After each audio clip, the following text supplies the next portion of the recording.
I think people just think it's part of the, you know, the effect, you know, so it's like.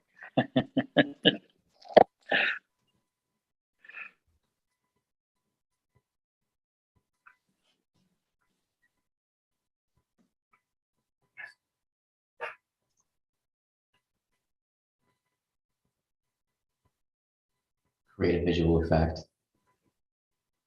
Oh man, now I'm getting nothing.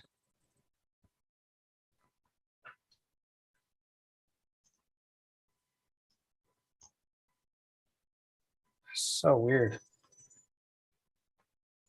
Hi everyone, welcome to today's event. We're very excited that you're here. We'll begin in just a moment. We're going to wait for as many people to get in as we can.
All right, here we go.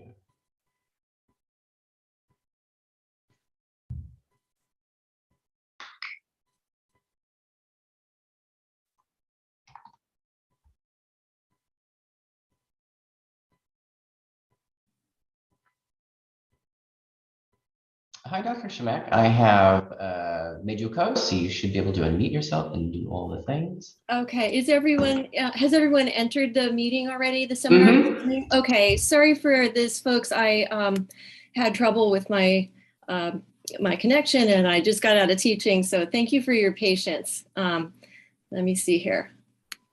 There's people who are trying to get in. It's a little bit slightly crazy. Let me just pull up my intro here. All right. Your image is also a little fuzzy. It kind of looks like you're sitting in a darkened room. Uh-oh. How about now? Ah, there we go. Okay, I'm so sorry. All right, everyone. Hello, I'm Professor Diana Shemek. I teach in Italian European Studies here at UCI. It's really nice to see so many of you here. And on behalf of the Digital Humanities Exchange, I want to welcome you. Our speaker today is Dalton Salvo, who's a PhD candidate in English at UCI. Dalton's research focuses on analyzing highly immersive and engaging virtual experiences like those found in virtual reality, VR, as we call it, and traditional video games. When I first met Dalton a couple of years ago, he was focusing already on VR applications in teaching of rhetoric and composition, which I found really intriguing at the time. And since then, I have watched from afar as I've seen little notices and had a couple of conversations with him. I've taken great interest in his interest in an impressive array of other educational spaces, some of which we're going to hear about today. Moderating today's presentation will be PhD candidate in Visual Studies and Digital Humanities Exchange graduate fellow, Sam Carter. Sam is a writer, dancer, performer, scholar, educator with interests in media and digital culture, including a focus on marginal creatives in film and television in the digital era. Finally, before beginning, let's acknowledge our presence on the traditional, ancestral, and unceded territory of the Hashiman and Tongva peoples. We respectfully honor and recognize these original and current caretakers of the land, water, and air on which we sit now, as well as all of their ancestors and descendants, past, present, and future. Today, this meeting place is home to many Indigenous peoples from all over the world, including UCI faculty, students, and staff. And we're grateful to have the opportunity to live and work on these homelands. So without further ado, I'm going to turn things over to Sam, who is going to run the show from here on today. But welcome, everybody.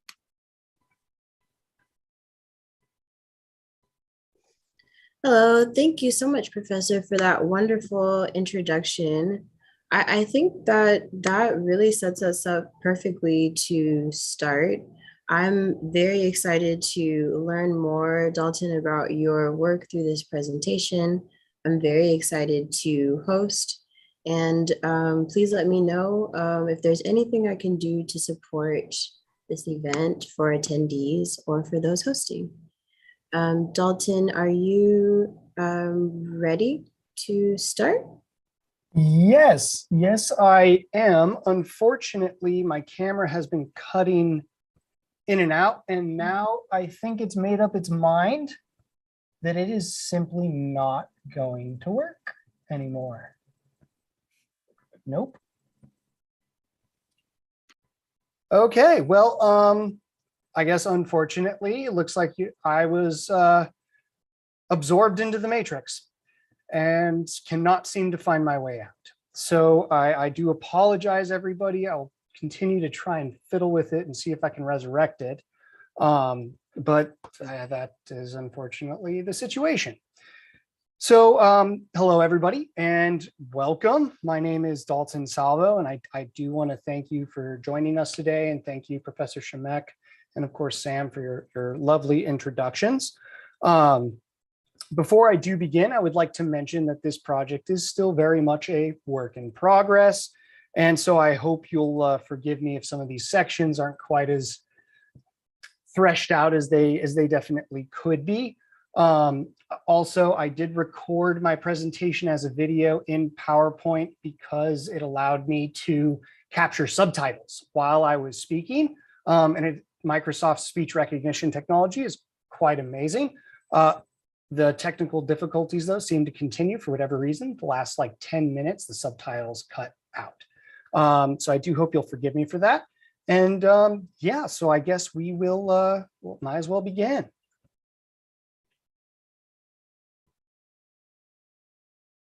All right, can I get a confirmation that everybody can see this screen? I can see. Awesome. All right, thank you very much. I am pleased to introduce you to the project that I have been working on, which I call On Hacking the Human Soul, a theory of virtual rhetorical ontology and ecology. The advent and increasing pervasiveness of virtuality, such as that found in video games and virtual reality simulations, has been steadily increasing for the last few decades. For instance, as of 2018, Grand Theft Auto V was estimated to be one of, if not the highest grossing media titles in history from the game sales alone.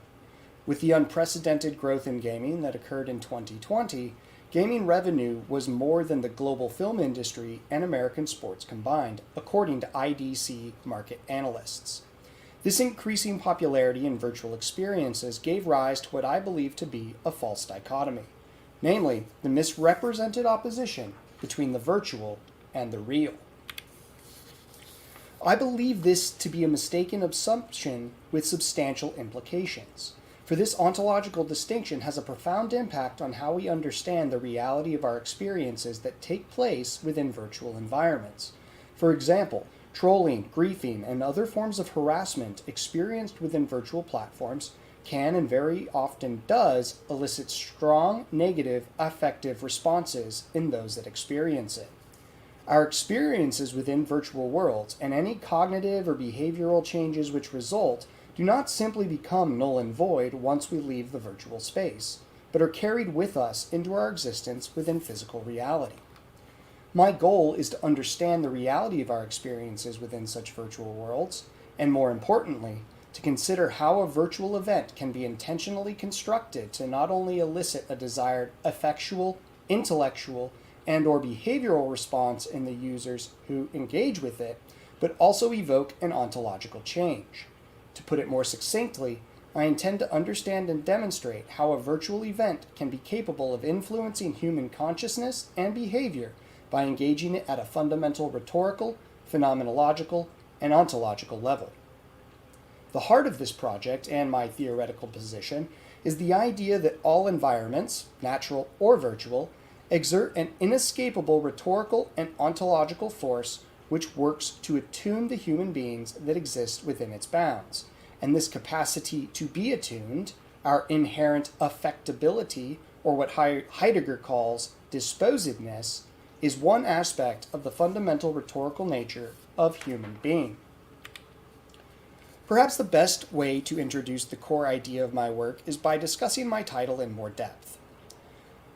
Malicious overtones aside for the moment, I have chosen this title in homage to On the Soul, the English translated title of Aristotle's De Anima.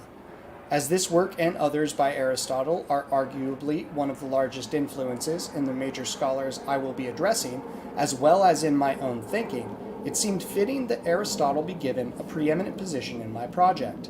Beyond this, I have selected this title because I believe it most adequately captures the thrust of what I hope to demonstrate. Indeed, part of this is the malicious connotation most commonly associated with hacking. Hacking is generally understood as gaining unauthorized control or access to a network, computer system, etc.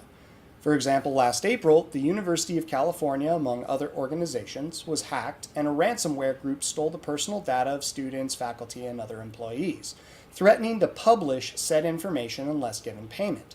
But hacking, like most things in life, need not necessarily be negative. It can refer to applying an unorthodox strategy or expedient solution to adapt something to suit one's particular needs or preferences. Indeed, it is common for many to hack various aspects of their lifestyle, generally referred to as life hacks. So, for instance, one of my favorite cooking hacks is to use a muffin baking tray to poach multiple eggs simultaneously in the oven. So both of these aspects, along with their good and bad alignment, must be addressed in the handling of this project, and I will conclude with a brief discussion of such at the end of this presentation.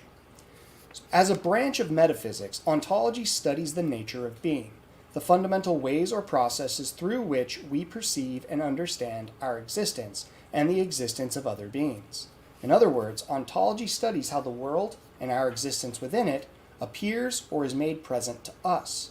Rhetorical ontology, as I will discuss later on, premises that the nature of being is fundamentally rhetorical. That is, as all things are capable of moving and being moved, rhetorical ontology's materialist influence attempts to recast our engagement with environments, things, and entities, not as mere objects, but rather as active constituents that take part in who we are, what and how we know, say, and do.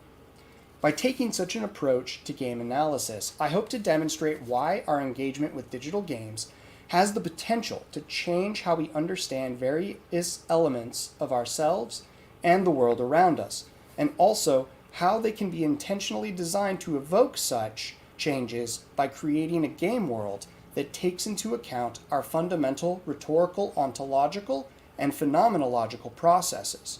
Furthermore, creating a game world which is intentionally designed to engage such processes, I believe clever designers can enhance the persuasiveness of their world by what I call hacking the human soul. Moving forward, I will first work through the primary elements of my theoretical position on rhetorical ontology, rhetorical ecology, the metaphysics of virtual things, and will then establish my methodology for analyzing virtual artifacts. I will then move to analyze a virtual event that takes place in Red Dead Redemption 2, published by Rockstar Games in 2018. I will conclude with a brief overview of how I have adapted various elements of my research in the creation of virtual environments intended for specific social or pedagogical purposes. As Heidegger was the first to identify and later adapt, Aristotle's works, particularly On the Soul and Rhetoric, posit a theory of rhetorical ontology. In On the Soul, Aristotle presents his answer to the question, what is soul?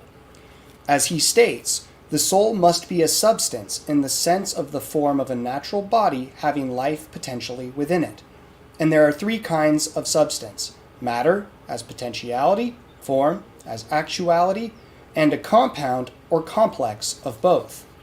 Continuing, there are different types of potentiality and actuality. So, for example, let's consider three different cases. First, a child who does not speak English. Second, a bilingual adult who does speak English but remains silent and or unthinking. Third, a bilingual adult speaking or actively understanding and or thinking in English. The first case involves only potentiality. The child has the potential to know English, but has no actual knowledge of such. The second involves both potentiality and the first, actuality. The adult actually knows English, but that actual knowledge is itself a potentiality to think or speak in English.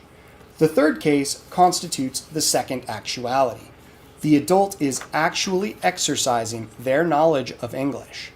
The first actuality is a kind of potentiality. It is a capacity to engage in the activity that is the correlative second actuality. So if soul is a capacity, it is a capacity to do what? Aristotle argues that the soul is the capacity for self-nourishment, growth, decay, movement and rest, perception, and intellect. That is why, Aristotle concludes, the soul is an actuality of the first kind of a natural body having life potentially within it. Since form is what makes matter a this, what makes matter a chair or a dog, the soul is the form of a living thing, not in its shape, but in its actuality. The animate behavior of living things is, therefore, causally dependent on the soul. Since the living thing is a complex of matter and form, the soul is the actuality of a certain kind of body. It is a capacity of the animate thing with a body, not the animate thing that has the capacity itself.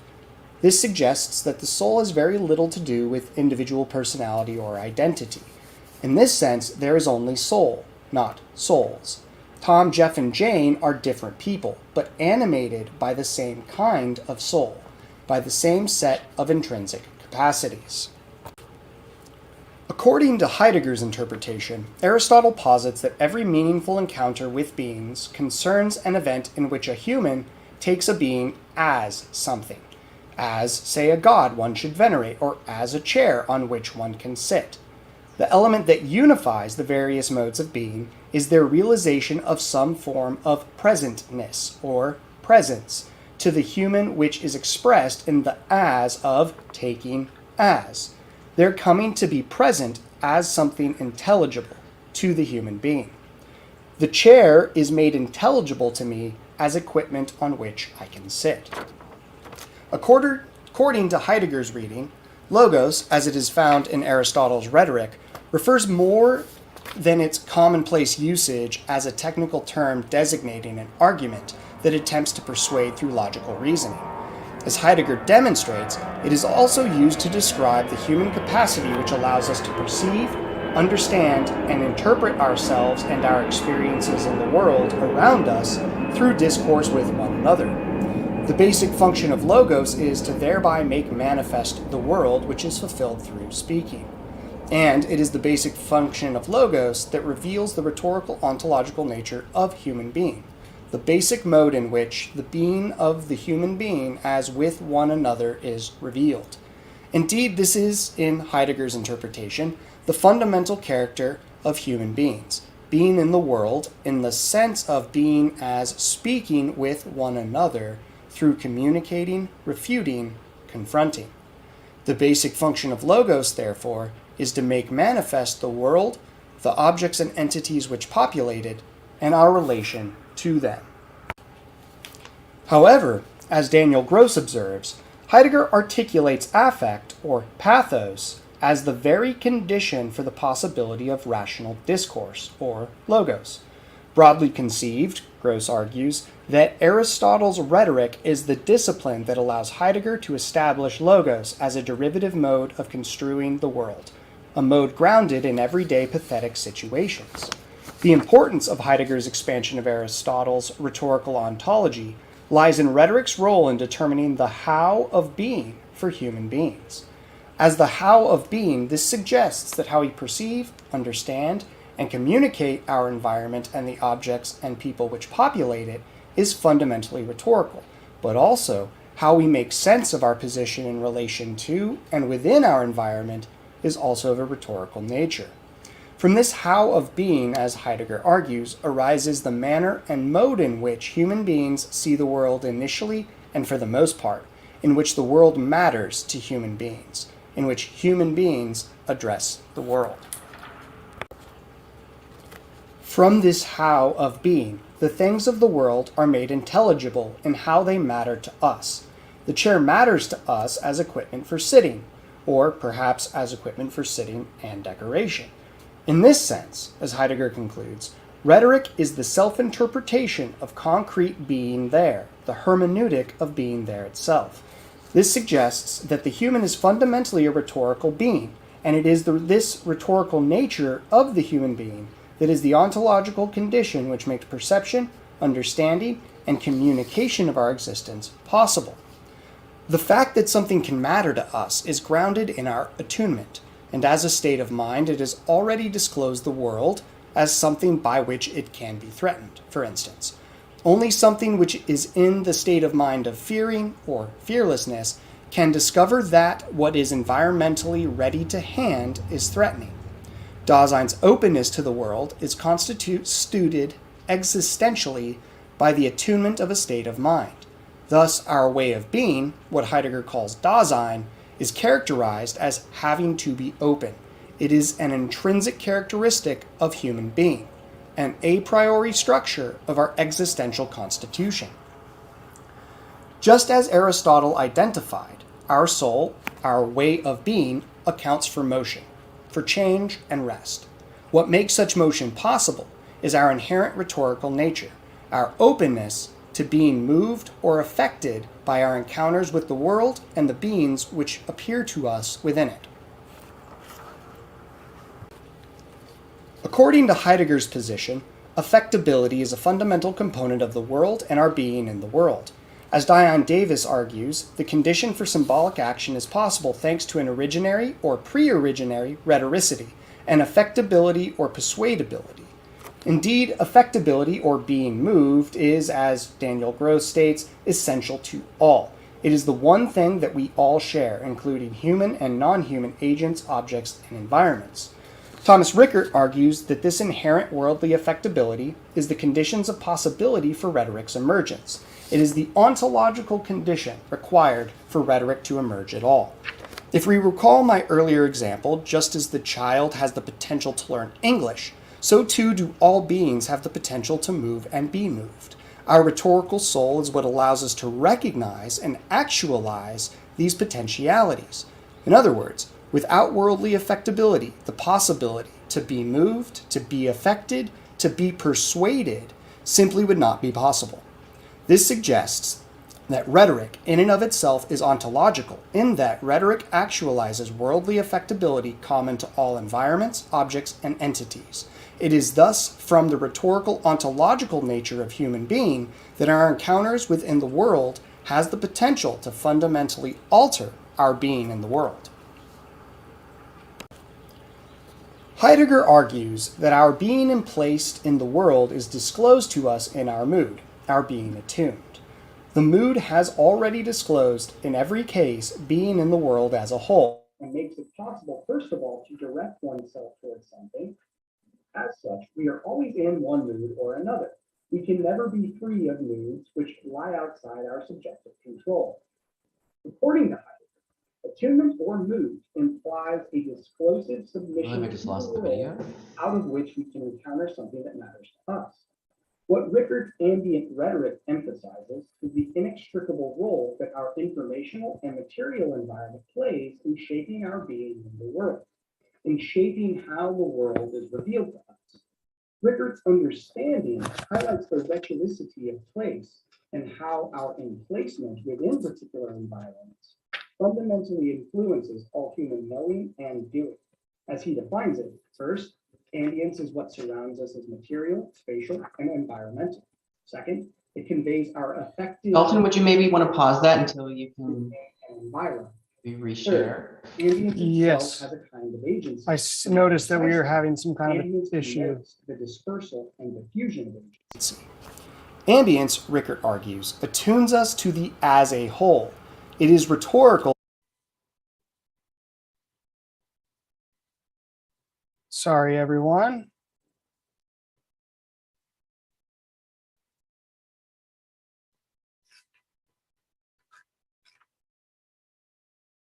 Looks like we're going to be doing this the old-fashioned way. So to reiterate, ambience, Rickard argues, attunes us to the as a whole. It is rhetorical, excuse me. It is rhetorical in that it effectively discloses to us the conditions of possibility for action that we recognize in any given situation. There we go. Following Rickard's conception, disclosure here is an attuning, the manner in which a being finds itself fittingly or just as likely discomfitingly placed in the world, with the world being integral to and inseparable from that finding. In other words, the felt response from ambience's affective disclosure or attunement is either one of fittingness or discomfitingness. We feel either in tune or out of tune with our environment. For example, in the PhD orientation I attended when first beginning here at UCI, the speaker mentioned a very common occurrence among newly enrolled students, affectionately known as Imposter Syndra. Being located in a prestigious institution, surrounded by renowned scholars, perhaps less qualified than others in our cohort, there is a common felt response that one does not belong. This state of attunement then reveals certain possibilities for action while masking others. Thus, if one is out of tune, they may be less likely to offer their opinions during a seminar. However, as time goes on, we hopefully come to feel as if we are in tune, and that attunement will disclose possibilities for action that were previously hidden to us. It is therefore our inherent affectability, our capacity to be moved, on which the phenomenon of mood or attunement ontologically depends. A brief example should help here. This is likely something that many, if not all of us, have experienced at some point. So let's say we are walking through an unfamiliar city and happen to turn into an alley. After a short distance in, we are immediately overcome by a feeling of anxiety. Something about our position within this specific environmental situation produces a mood for which we cannot consciously point to the cause. As Rickard argues, ambience is rhetorical to the extent that we become a furtherance of or a site for rhetorical activity, if it moves us to actualize one potentiality. So returning to our alleyway, our anxious mood comes over us entirely outside of conscious control. It is the result of the respective environment ambiently attuning us to an ensemble of elements, the specificity of which need not come to conscious attention. We feel anxious, out of tune. without being able to pinpoint the source of that feeling to any single entity in our view. For if we could put our finger on the specific source of our mood of anxiety, it would likely shift to fear. For Heidegger, our affectability and subsequent moods are aspects of what it means to exist in the world. Thus, mood comes neither from outside nor from inside, but arises out of being in the world as a way of such being. Considering that moods are outside of subjective control, there is something about our experience of our position within and relation to the world around us that is outside of our conscious control. This suggests that some part of mood has an external ground. Moods are a derivation of our being attuned within a specific environment. The fact that we feel out of tune with our position within this alleyway reveals the important role the world plays in our being in the world. For if we were not constantly being attuned by our environment, then the anxious mood which overcomes us would simply not be possible. We would be unable to respond to the various perceived or unperceived variations which take place throughout all environments. Attunement, therefore, results from feedback, from the actualization of mutual affectability between the human and their specific environment. Or as Rickert puts it, attunement results from the co-responsive and inclusive interaction that brings out both immersion, being with, and specificity, the way of our being there. Attunement, in this sense, conveys the countless modalities of responsiveness to this affectability. It is our attunement or mood which makes known what is of relevance in the world around us. It makes possible the ability to orient ourselves towards one particular affordance of our environment. Accordingly, our anxious mood attunes us to certain potentialities for action while masking others. Our anxiety may disclose the route ahead of us leading deeper into the ominous alleyway as dangerous or unpassable, while highlighting the path behind us as safe or as an escape route. Our attunement influences how our environment and the entities within it are made present to us in the moment and how they matter to us. As Aristotle argues, for nature, like thought, always does whatever it does for the sake of something, which something is its end. That for the sake of which has two senses, the end to achieve which, and the being in whose interest anything is or is done. As such, this suggests that how we understand the potentialities an environment affords and the potentiality we choose to actualize in any given situation is fundamentally structured around that for the sake of which.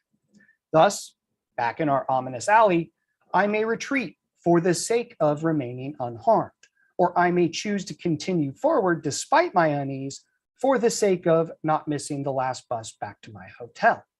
In any particular instance, our mood attunes our for the sake of which, the structural grounds on which we understand and actualize any potentiality according to our interest in which anything is or is done. If we take our existence as being present in a specific environment, then we necessarily understand our existence as open to being affected by that environment.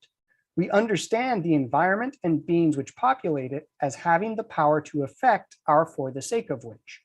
Therefore, the phenomenon of presence, how our own presentness and the presentness of other beings is disclosed to us. Presence we feel when immersed in an environment, virtual or physically real, is, at its core, an ontological concern. This suggests that rhetoric itself is ontologically derived from worldly affectability and thus has the power to transform our specificity, the way of our being there, or how we inhabit the world through ambient attunement as affective disclosure.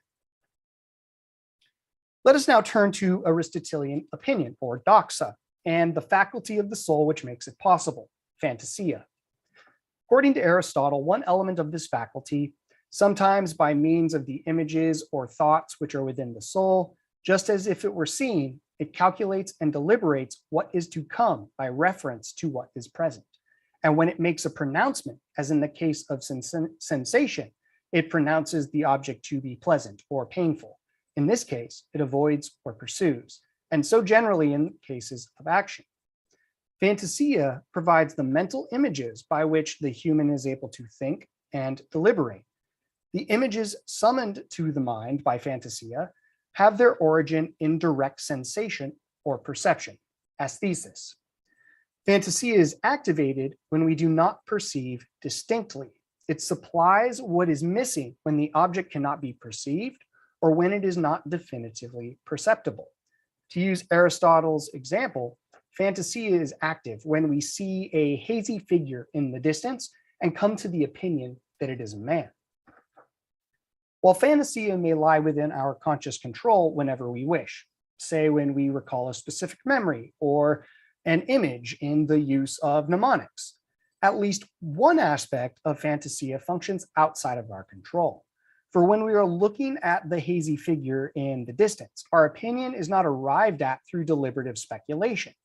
In the moment, we do not specifically call up a similar experience that happened 2 years prior when we viewed a hazy figure in the distance and it turned out to be a man. Rather, Fantasia draws from our backlog of experiences to unconsciously fill in the gaps. It serves to rhetorically mediate images of the future in view of the present and past. Our opinion may be true or false as we approach the figure to find out it was actually a tree. But Fantasia is the faculty which makes opinion formation possible by mediating direct perception with our experiential backlog. In calling Fantasia an affection or pathos, which lies in our power whenever we choose, he differentiates phantasmatic formation from the formation of opinion, which is not subject to our individual will. Rather, when we think something to be fearful or threatening, emotion is immediately produced, and so too with what inspires courage. To fantasize, Aristotle concludes later, is to form an opinion exactly corresponding to a direct perception. That opinion is not subject to conscious will is derived from, according to Neto Gorman, opinion's external grounding. We form opinions about the world about us, and the world about us forms our opinions. Through Fantasia, opinion makes judgments about the world of appearance. Thus, while Fantasia lies within our conscious control, in forming opinions, we are not free. As what makes deliberative and speculative thinking possible, ontologically speaking, Fantasia is the faculty which makes opinion, understanding, and knowledge possible. Therefore, it is the faculty which enables logos.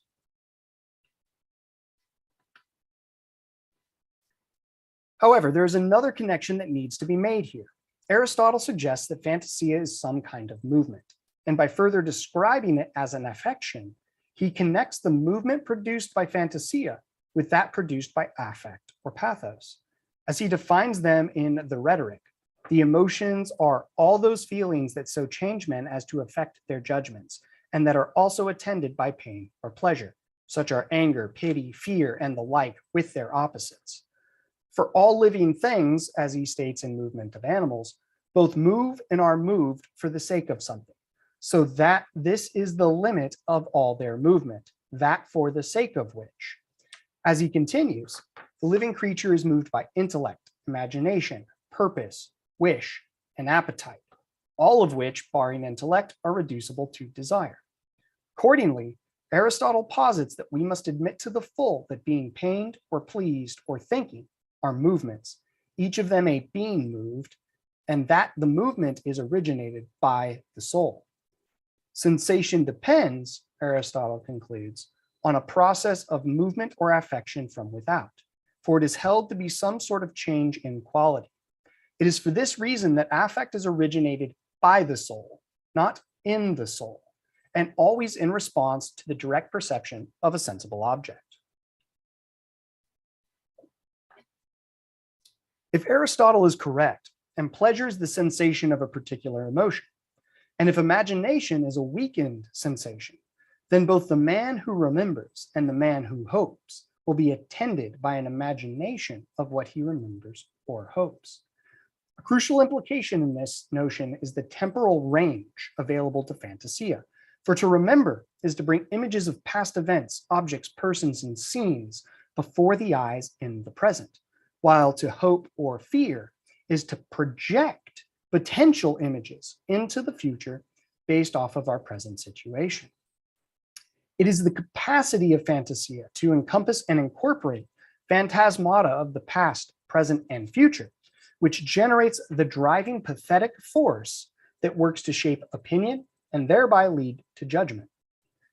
Since all the images available to be summoned by Fantasia, as well as all felt sensation or affect, have their origin in direct perception of sensible things, then affect and intellect are movements originated by the soul in direct response to our encounters with the world and the other beings and objects that populate it. The very possibility to an experience an affectual response is dependent on the phantasmatic faculty of the soul. This is most clearly illustrated in Aristotle's definition of fear in Rhetoric. Fear may be defined as a pain or a disturbance due to imagining some destructive or painful evil in the future.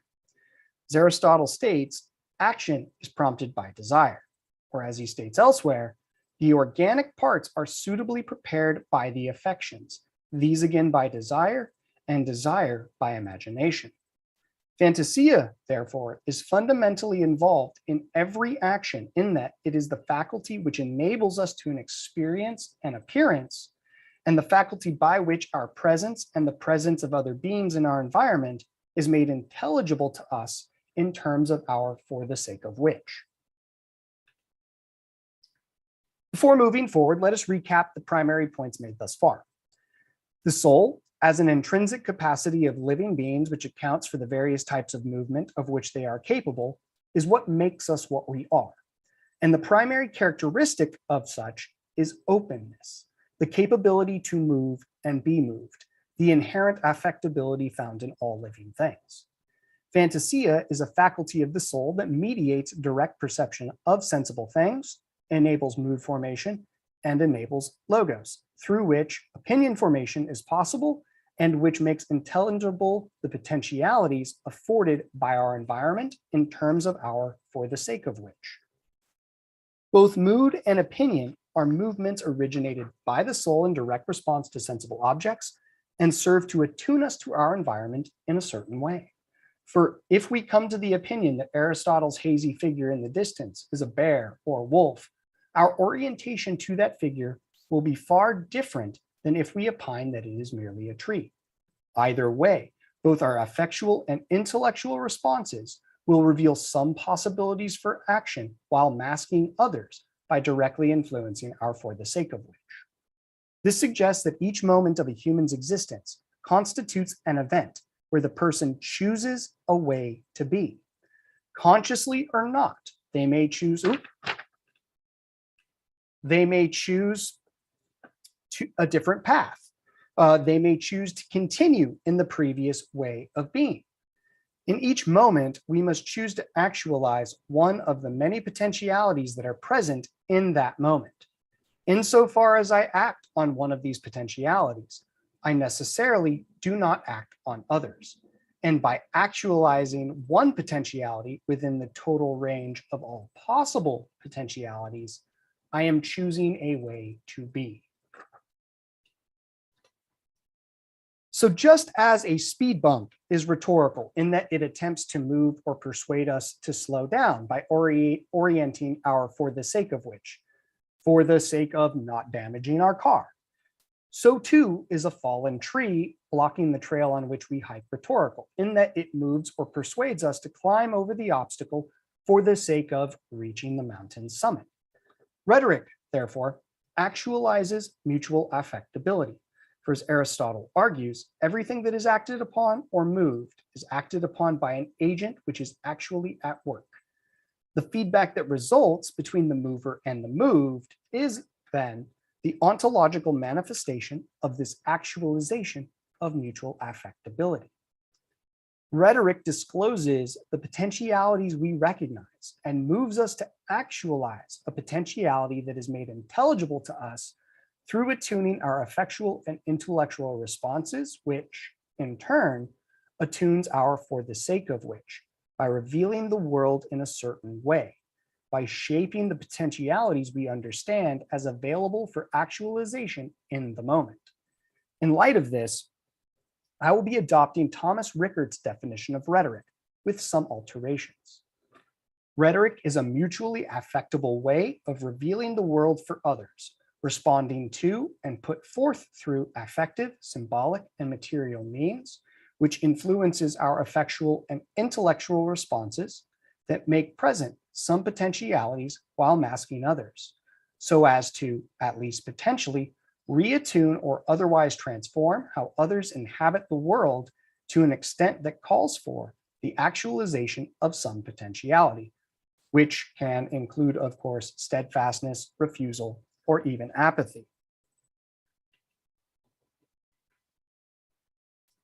Now I will briefly turn to explain my understanding and definition of environment and ecology and how they function rhetorically. Aristotle, Heidegger, and Rickart's understanding of human being existing within inescapable environmental relationships works to further break down the dichotomy between natural and artificial environments by figuring environment as the total network of involvements within which all possibilities for affect, thought, and action originate.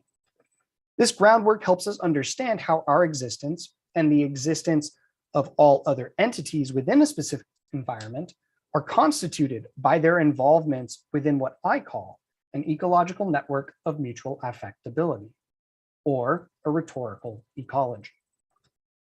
The work of Sarah Ahmed extends this to demonstrate how a built environment is inflected with various ideologies and political implications that are not only shaped by the bodies that built them, but also shape in turn the bodies that occupy them.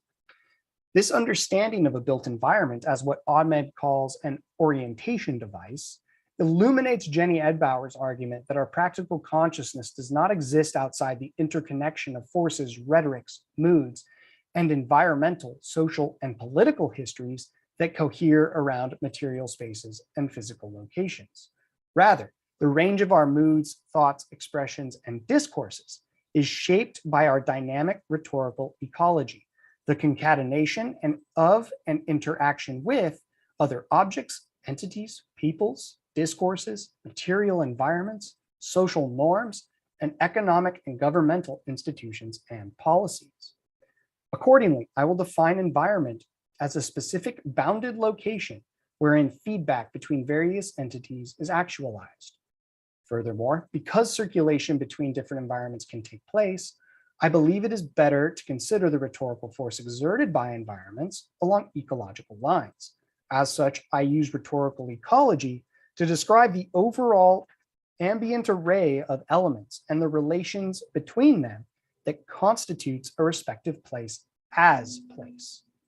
For the notion of rhetorical ecology acknowledges the distribution or diffusion of agency within an environment and across the various objects and entities which populate it, all of which comes together to form the ambient backdrop that enables human being insofar as we are shaped by and take shape within environments. With this understanding of rhetorical ecologies discloses or opens to us is a dynamic, interrelated, and co-responsive world of mutual affectability, which does not outright control or predetermine our experiences and understanding, but rather rhetorically attunes us to the effective and symbolic ground from which mood, consciousness, lived experience, and willed activity derives. Reality from this perspective is not constituted by any individual or non-human actor. Instead, it is the perception, the resulting interpretation of non-human, human, material, conceptual, and semiotic entities existing within a dynamic entanglement of mutual affectability.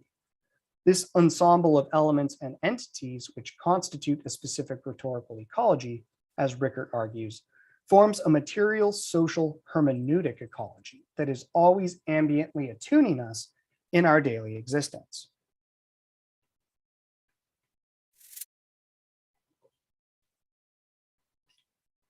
So, what is a virtual thing? The conception of the virtual, as Michael Heim argues, can be traced as far back as Plato's cave. Philosophically speaking, as Heim observes, virtual is a term meaning not actually, but as if. Etymologically, virtual evolved from post-classical Latin's virtualis, of or relating to power or potency, that which has the power to produce an effect.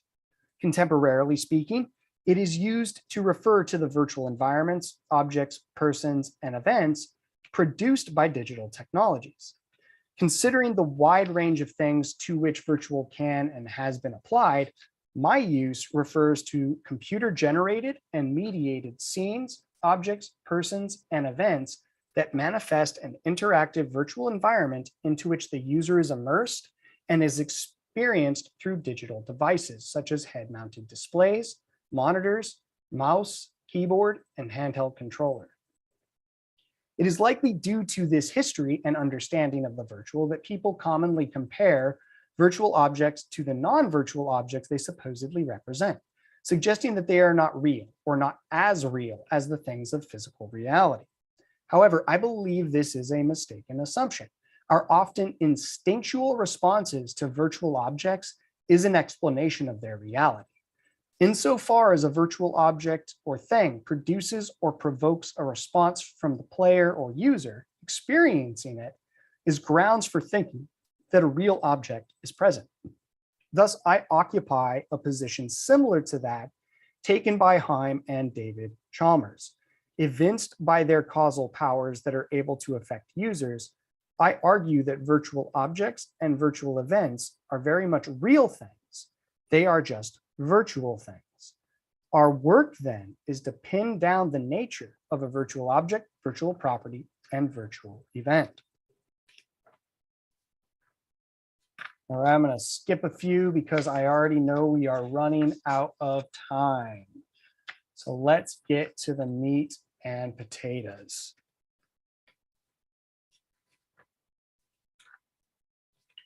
All right. So what is a virtual world?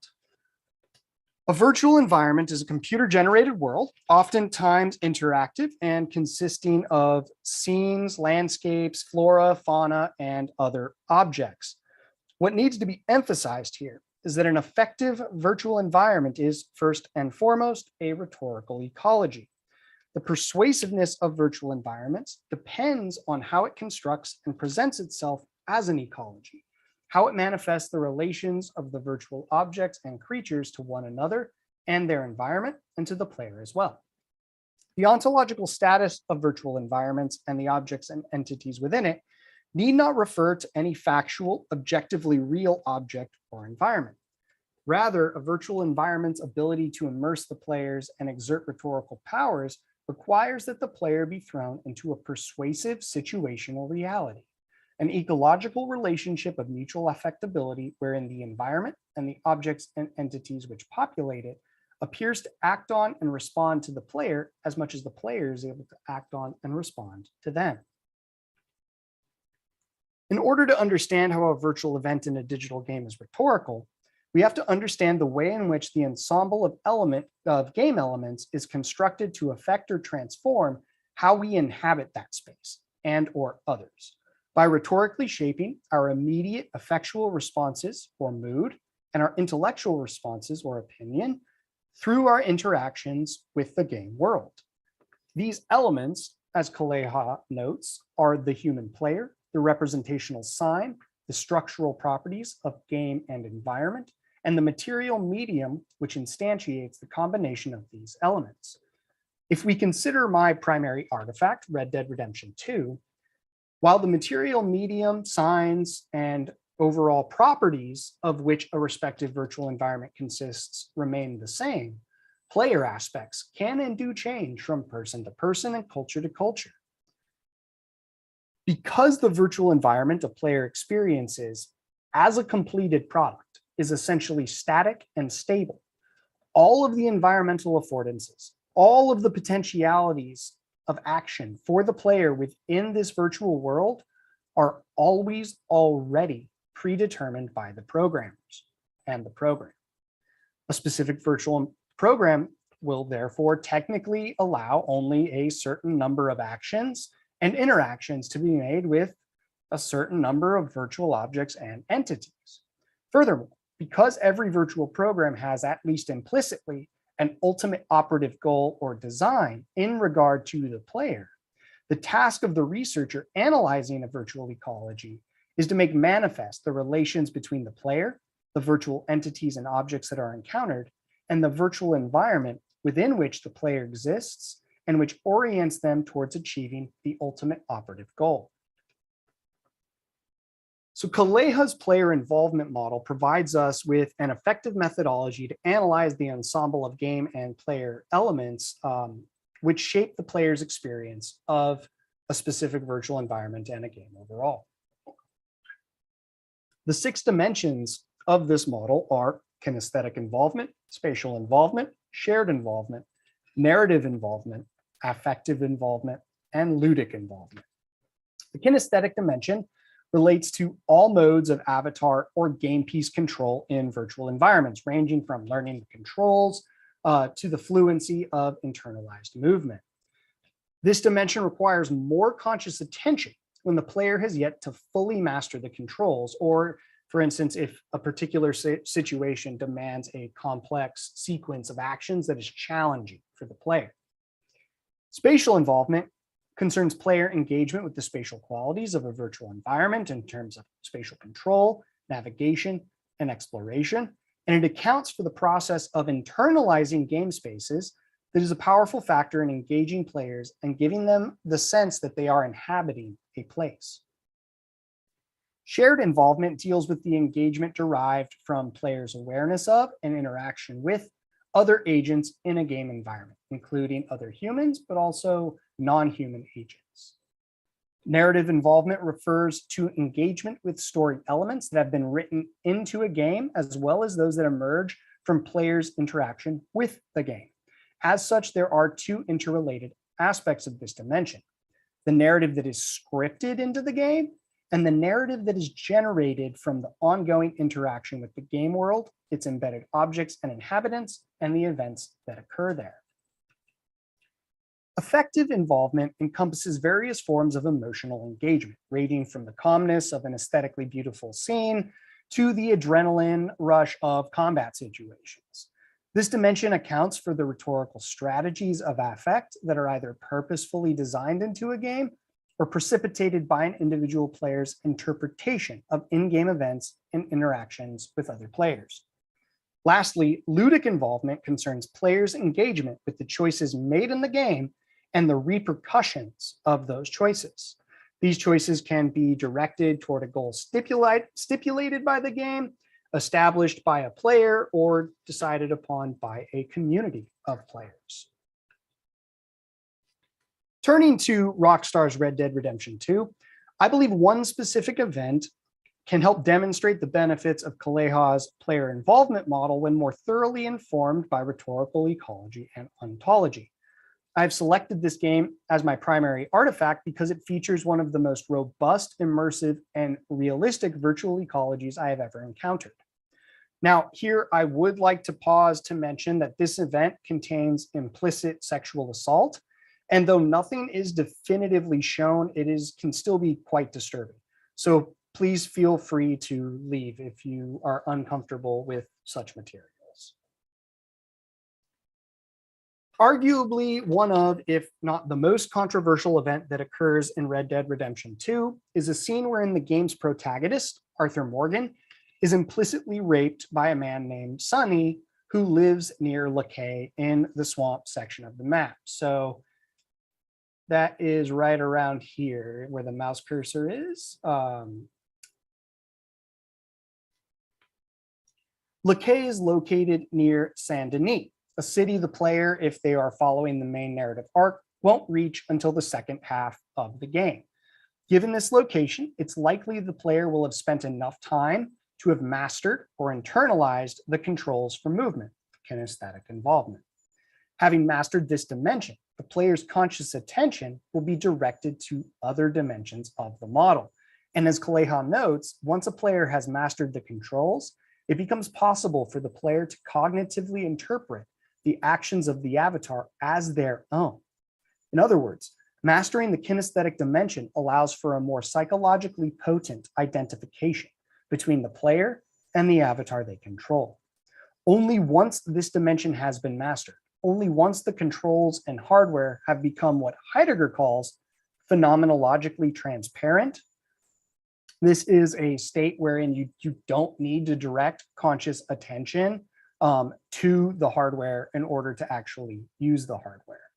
So once this state has been achieved, we will be able to feel as if we are present in a virtual world, as if we exist within the ecological network of mutual affectability the game attempts to establish.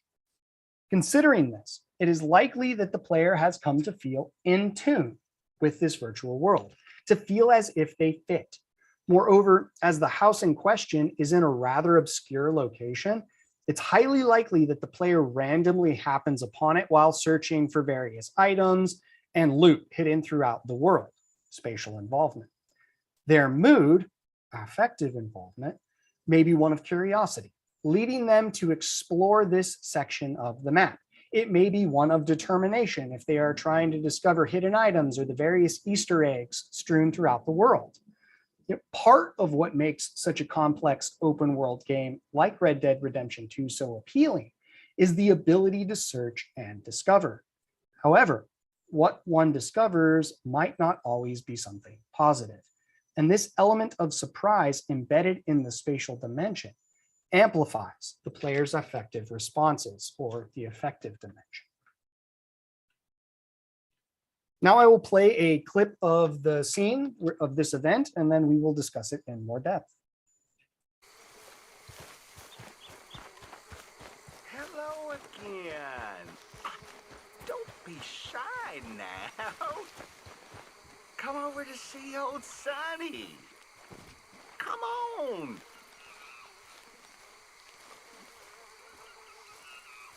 I said hello. Welcome. Ain't this a fine place?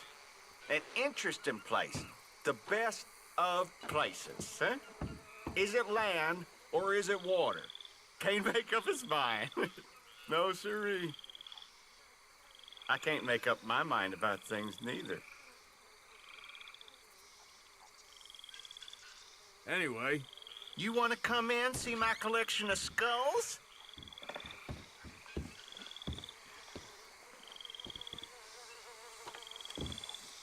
Now come here. Don't you hate old Sonny now? Don't hate him. What? Oh, you struggled. And you lost. But it was quite a tussle, I tell you. Quite a tussle, my pet. See? Friendship ain't so tough. And neither is you.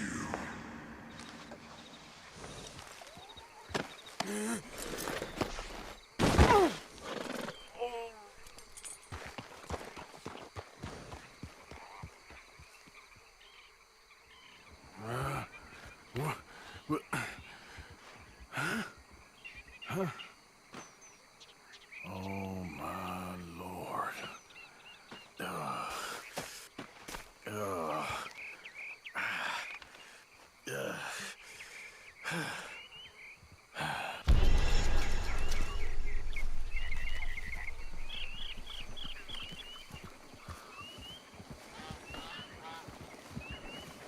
Time to go, boy.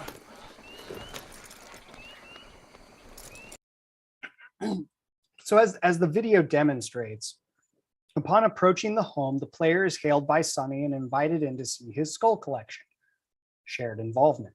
Now, interestingly, when I first discovered this event, Sonny invited you in with the promise of food. So at some point since 2019, Rockstar's developers have changed that to what it is now.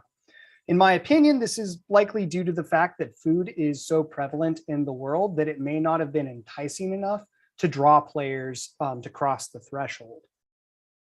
So if you choose to accept the invitation, ludic involvement, as soon as the avatar crosses the door's threshold, a cutscene is triggered, narrative involvement, and this cutscene is unskippable. Accordingly, this directs the player's attention more so to the narrative, shared, and affective dimensions, while the spatial and kinesthetic dimension fade into the background once the player realizes they have lost control of their avatar. So this cutscene depicts Sunny clubbing Arthur over the head, resulting in the player's vision becoming distorted, slowly fading to black to simulate unconsciousness. However, before unconsciousness happens, the player hears what sounds like a belt buckle being fiddled with, and the swamp man refers to Arthur as my pet. Additionally, states you struggled and lost, and friendship ain't so tough and neither are you. So after Arthur loses consciousness, you hear the sound of a body being dumped, and the cutscene ends to find that you've been relocated with your health, stamina, and Deadeye cores having been depleted and $1 having been stolen. The health core represents the player's total health. Stamina represents the ability to like sprint and run. And the Deadeye core is representative of the player's ability to slow down time to make combat and like quick draws more easier. Lastly, his first few bow-legged steps seem indicative of what would be referred to in a different situation as saddle soreness. While one would expect health and stamina to be drained after this event, the fact that the Deadeye core is drained suggests a disruption in Arthur's psychological state, as it primarily represents focus. Additionally, after this event, while at camp, Bill Williamson, one of the other gang members, approaches Arthur and mentions how he met a man in a swamp who knew all about it. Interesting feller in the swamp. Real interesting. Did you? Sure. He seemed to know all about you. I mean, all about you. Get out of here. Williamson's tone and diction further indicate that Arthur was raped. From this dialogue, along with other context clues, like Williamson being dishonorably discharged from the US Army for attempted murder and deviancy, which generally was immoral sexual behavior, as well as some innocuous comments made by other characters, it is likely that Williamson is gay. How or why he knows Sunny is never disclosed, but the fact that he calls him interesting seems to suggest that Bill's moral standard is subpar, to say the least. So once the players recovered control of the avatar, they are free to return to the swamp man's house, Sunny's house, and enact vengeance or simply ignore it and move on. Ludic involvement. This event likely produces a mood of disgust, outrage, or anger. Thus, many players will return to kill the swamp man in a variety of ways. Some simply shoot the offender, while others have hogtied him and proceeded to feed him to the alligators commonly found throughout the swamp. This shows that the mood or affective responses resulting from this event discloses some conditions of possibility while masking others. Those who suffered profound emotional distress may not even conceive of the possibility of letting Sunny get away with his crimes. Rather, the only affordances their attention is directed towards are the various ways one can kill in the game. Thus, this picture of someone feeding him to an alligator. Either way, the player has to live with the consequences of their decision. And as Amelia Tate reveals in her article, Red Dead Redemption 2's rape scene has divided players, the felt response, the effective involvement to this event spanned a wide range of interpretation. At one end of the spectrum, some players responded indifferently with gay. At the other end, players had a far more intense affective response. For some who had personally experienced sexual assault in their past, this event forced them to relive those traumatic experiences, bringing the fear, pain, and anxiety with it. Others, however, reported experiencing a profound disorientation or discomfiture, expressed by one 17-year-old male as making them feel super uncomfortable and ultimately transforming their perspective on sexual assault. Yes, it granted me a new perspective on rape, says Kyle Reese, 17, from Wales. Before experiencing this scene, I never really gave much thought about rape. I've always been a bit negligent or closed-minded about it, he admits. I've always thought to myself, How can you even allow somebody to rape you? Just claw at the dude's eyes or punch him in the nuts. These various attunements, from indifference to discomfiture, demonstrates how attunement expresses the countless modalities of responsiveness to the manifestation of feedback between game and player. Furthermore, in the case of Kyle mentioned above, this event sparked a realization that many such victims are helpless, even someone as strong and experienced in combat as the game's protagonist is. As Sarah Ahmed argues, the sense of comfort, well-being, and satisfaction is a common affect derived from the feeling of fitting in or being at home within a particular environment. We are comfortable when we inhabit spaces that extend our shape, while we might only notice comfort as an affect when we lose it, when we become uncomfortable. That discomfort affectively discloses our relation to the world in a new way. By removing player control after triggering the cutscene, the game systematically forces the player to accept their own helplessness. In so doing, it disrupts any sense of fittingness and comfort, of belonging to and exerting control over the game world and its inhabitants, into one of discomfiture and helplessness. And it does this by affecting mood and potentially opinion through interaction with the game world. In the case of Kyle, this event in Red Dead Redemption effectively discloses to him the world from the position of someone who has experienced sexual assault, which, upon reflection, evokes a transformation in his being in the world. To help us break this down further, let's take Kyle, mentioned above, as one point of comparison, and for the second, a hypothetical young child with no concept of rape, sexual assault, or perhaps sex in and of itself. Though I must note, I highly discourage any parent allow their child to play this game due to its extreme adult content. So both the child and Kyle are in the same situational circumstance and are exposed to the same stimuli. They are exploring the world and randomly happen on this event. So to reiterate, while it is strongly implied that Arthur is raped, there is nothing that definitively supports this, thereby allowing for various interpretations, thereby allowing for Fantasia to fill in the gaps. For the young child, it is possible that the metallic-like sounds would be understood as connoting Sonny, rifling through Arthur's pockets and satchel, looking for things to steal, which is supported by the fact that he does steal $1. Lacking the cultural and contextual knowledge necessary to arrive at the opinion that Arthur is sexually assaulted, the child could viably opine that he was robbed. Given that the game's narrative and gameplay are centered on being a gang member who participates in criminal activity, the narrative dimension allows for this interpretation. Subsequently, the child's mood may be one of frustration and or anger. As such, they may return to retrieve their stolen property, or may just move on to doing something else in the game, since $1 does not amount to much in the grand scheme of things. Kyle, on the other hand, has the necessary knowledge to make sexual assault a viable possibility, thus his mood being one of severe discomfort, perhaps something akin to violation, and ultimately leading to his opinion that Arthur was raped. This mood and opinion will then make available some possibilities for action, like vengeance, while masking others. In this example, both the child and Kyle form an opinion which corresponds to the same direct perception, but the mood and opinion to those stimuli vary dramatically. Given the indefinite nature of this event, Fantasia mediates the sociocultural and experiential backlogs of each player to fill in the respective gaps.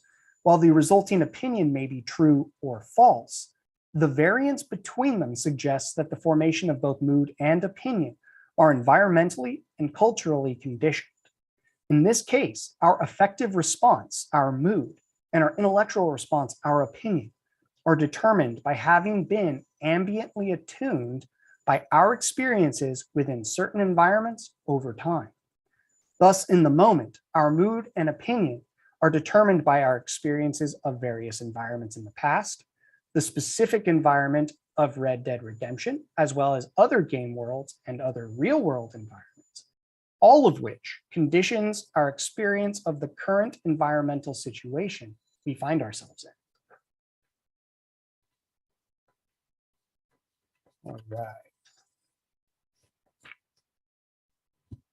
In light of this, some have stipulated that the rape scene in Red Dead Redemption 2 was a developer's attempt to challenge victim-blaming cultures in cases of sexual assault in order to raise awareness in a community that has a notoriously misogynistic history. And Ian Bogost has actually noted that Grand Theft Auto San Andreas, the picture that you see here, does have social commentary, particularly relating to the lack of healthy and affordable food options in low-income areas where, of course, the criminal headquarters is located.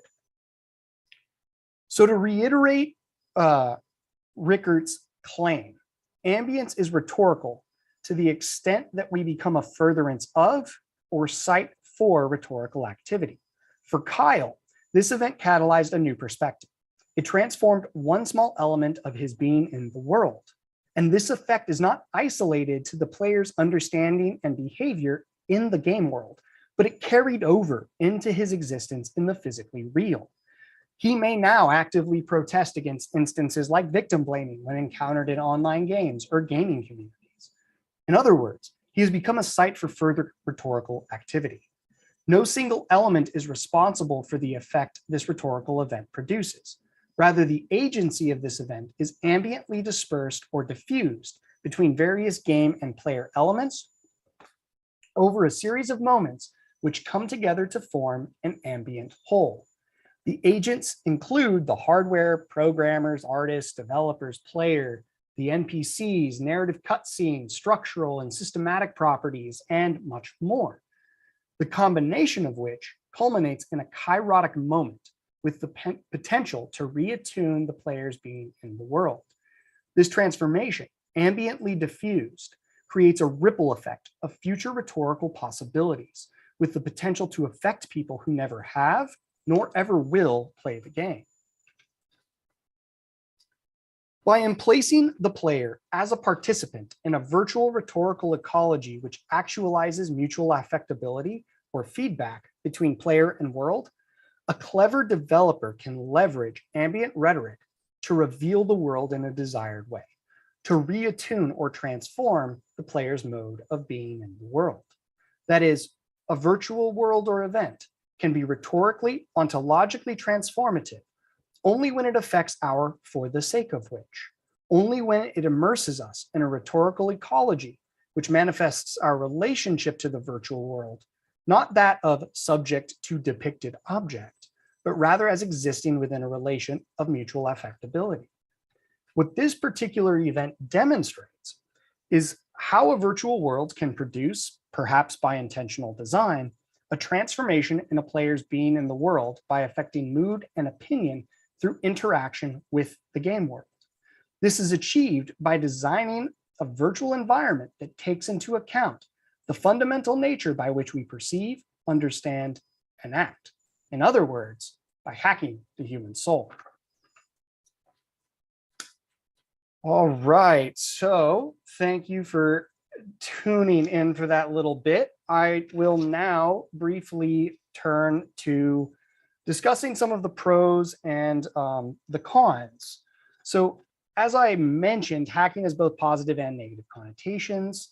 The negative implications of hacking the soul could very easily lend themselves to ideological manipulation.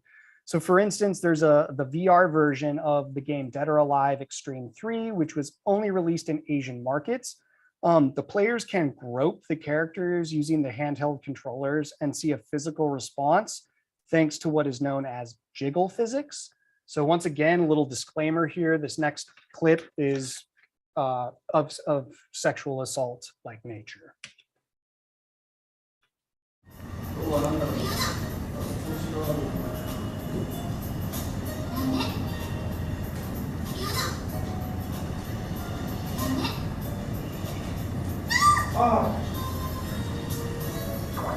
Now, even more disturbingly, as seen in this clip, they can continue to molest these characters despite the non-consensual body language and actual vocalized protestations. By allowing the player to continue with such actions, even after these characters verbally protest, the game effectively endorses sexual assault. Now, will this turn the players who experience it into sexual predators? Probably not, but it can attune them to become desensitized to sexual assault and lead them to objectifying women as nothing more than a glorified sex object.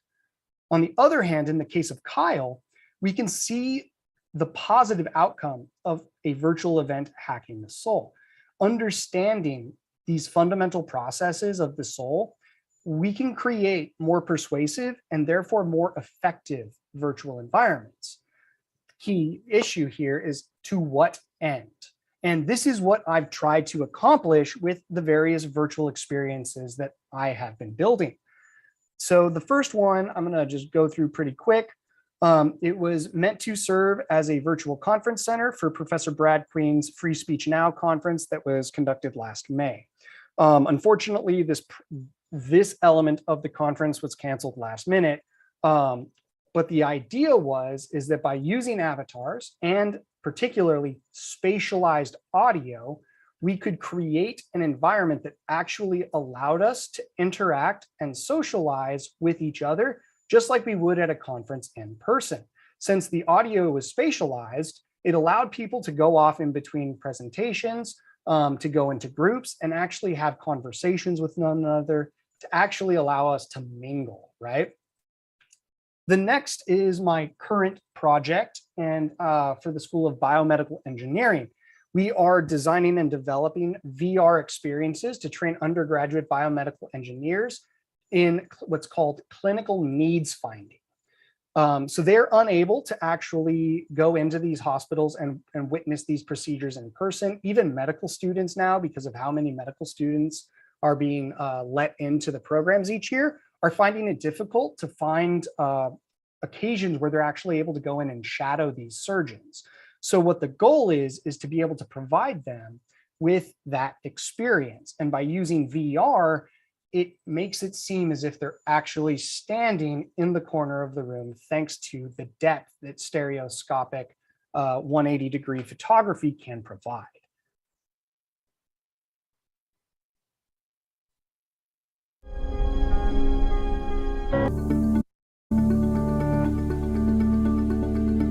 Oh, sorry about that.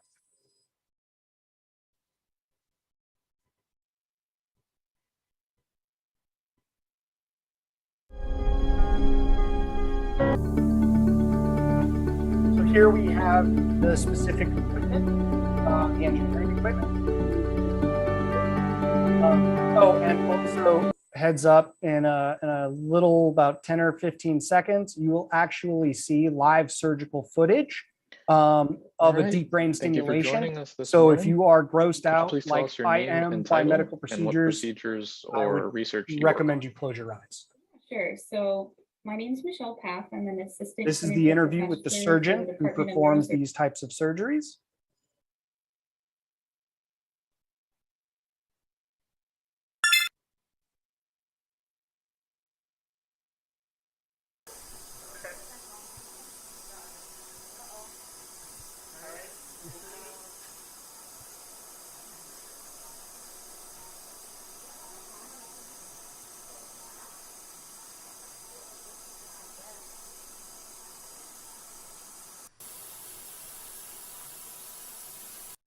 And lastly is a VR prototype that I built for Professor Jerry Lee in comparative literature.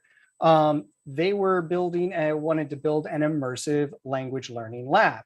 So what I did is used 360-degree photography and video footage to create virtual spaces. Now, the premise here is based on ancient Greek theory of mnemonics, the idea of the memory palace, right? Whereby anchoring a certain part of your speech to visualized objects, you can better recall the content of that speech. In this case, in the case of a speech, it's a journey, right? From start to end. So you, for instance, start at the entryway to your home. That's where you anchor your introduction. You move to the sitting room. That's your first body paragraph, so on and so forth. And the thinking behind this is very similar to, for instance, making a cup of coffee. I don't have to think about where my coffee grinder is, where the beans are, where my French press is. They are spatially anchored in my memory. And once that has been established, you can pretty much unthinkingly recall and go through those particular elements, find the things you need. So for at least beginner language learning, the idea here in the house would be to anchor to actual visualizable objects the vocabulary of that object. Now, in addition to this, I integrated Microsoft Azure's speech services, part of their cognitive services package, that allows us to provide accurate pronunciation, but also to let the student practice their pronunciation live. So let us take a look.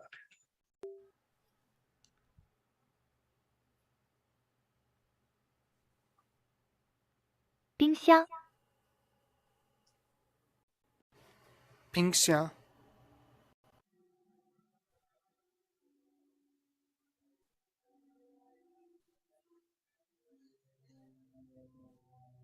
出租车、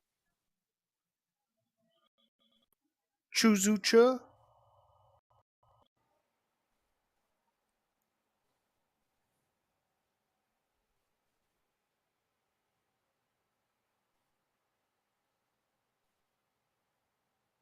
广告、广告、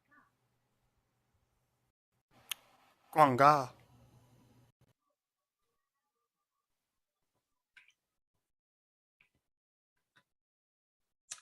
All righty, and that is all I have for you, ladies and gentlemen. I once again very much appreciate you joining me for this presentation, and I'm still very sorry that my camera appears to not be working. But that's all I have. So if we want to open it up for any kind of Q&A, now's the time.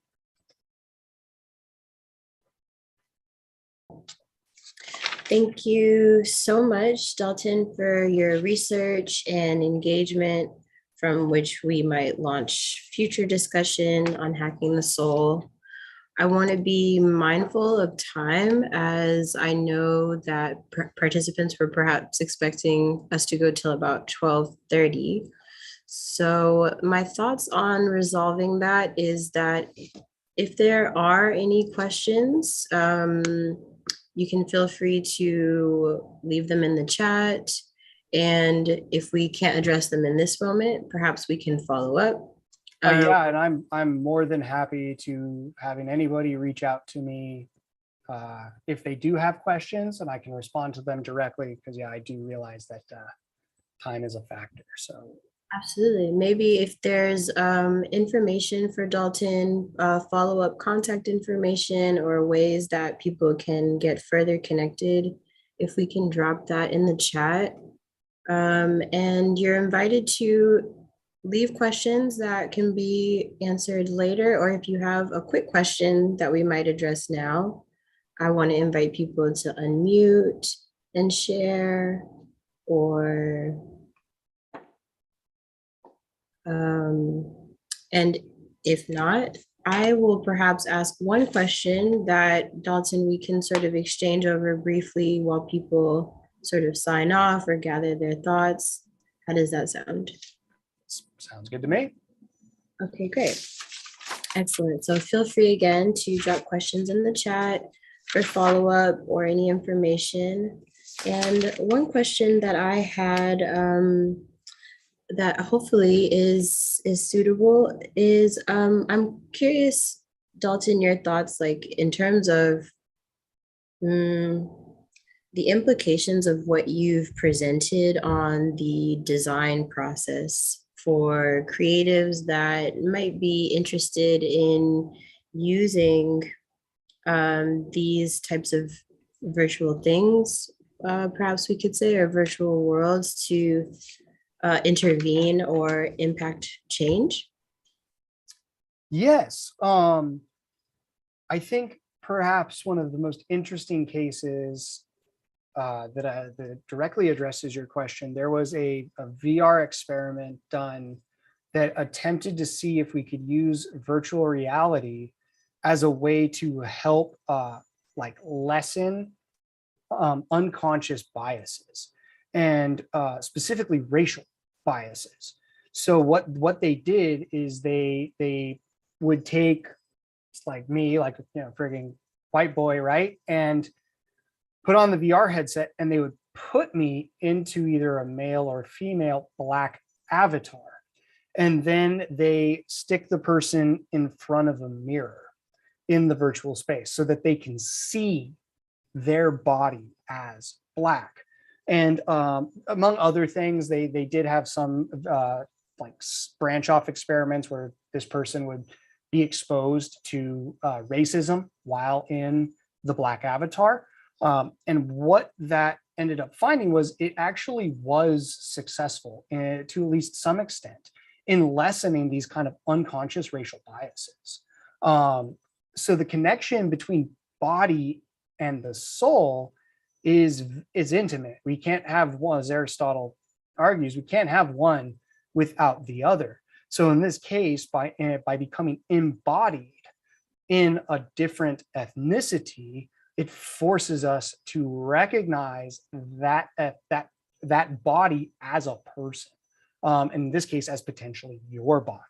So I think that somewhat can addresses the question that you asked, in that by understanding these kinds of fundamental processes by which we make sense of ourselves and the world around us, we can design experiences that, in my opinion, will be more effective at evoking a desired kind of change.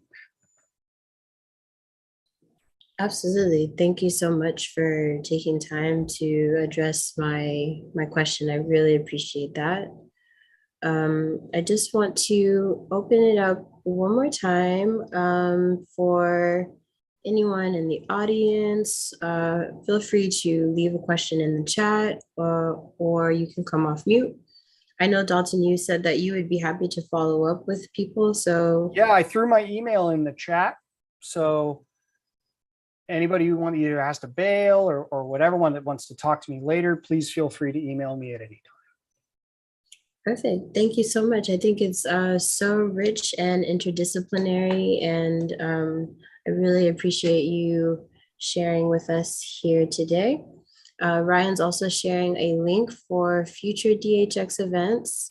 And thank you so much to everybody who's taken time to be with us today. Yeah, thank you very much for attending my extraordinarily dense presentation. Hopefully it didn't bore you too much.